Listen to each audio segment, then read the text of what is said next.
আমরা স্বাধীন সার্বভৌম বাংলাদেশে বসবাস করছি।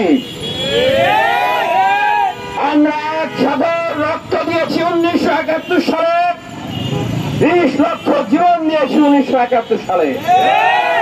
এই 2024 সালে আমরা আবারও একসাথে রক্ত দিয়েছি। আমরা আবারও হাজারের অধিক ছাত্র জনতা আমাদের জীবন দিয়েছি। এই দেশের স্বাধীনতা, এই দেশের সার্বভৌমত্ব নিয়ে কাউকে ছিনিমিনি খেলতে দেওয়ার জন্য নয়। পার্বত্য চট্টগ্রামে এই যে একটি সমস্যা, এই যে একটি সংকটকে বাঁধিয়ে রাখা হয়েছে যুগের পর যুগ ধরে, এটিও বাংলাদেশের একটি রাজনৈতিক খেলা। আমাদের পার্শ্ববর্তী দেশ এখন ভাসুরের নাম অনেকের মুখে নিতে সমস্যা হয়। এখন স্পেককে স্পেক বলতে হবে, দুধ কা দুধ, পানি কা পানি, এখন সব পরিষ্কার। এই ভারতের ইন্ধনে, ভারতের রয়ের ইন্ধনে গণঅভ্যুত্থান পরবর্তী বাংলাদেশকে অস্থিতিশীল করার জন্য যতগুলো বড় বড় ষড়যন্ত্র ছিল, তার অন্যতম আরেকটি ষড়যন্ত্র হচ্ছে এই পার্বত্য অঞ্চলে বিশৃঙ্খলার সৃষ্টি করা, অশান্তি সৃষ্টি করা।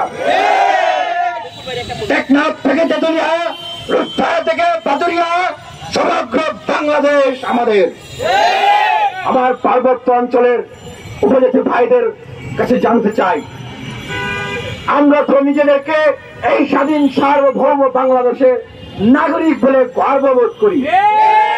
আপনারা কি স্বাধীন সার্বভৌম বাংলাদেশের নাগরিক বলে নিজেদেরকে গর্ববোধ করেন না? আমরা মনে করি অবশ্যই আপনারা গর্ববোধ করেন। এ কারণেই আপনাদের প্রতি আমাদের ভালোবাসা, মমত্ববোধ। হিন্দু, বৌদ্ধ, খ্রিস্টান, উপজাতি, মুসলমান সবাই মিলে আমরা বাংলাদেশে বসবাস করছি। কিন্তু আমাদের সম্মান, আমাদের শ্রদ্ধা, আমাদের ভালোবাসা, আমাদের অসাম্প্রদায়িকতাকে আপনারা দুর্বলতা মনে করবেন না।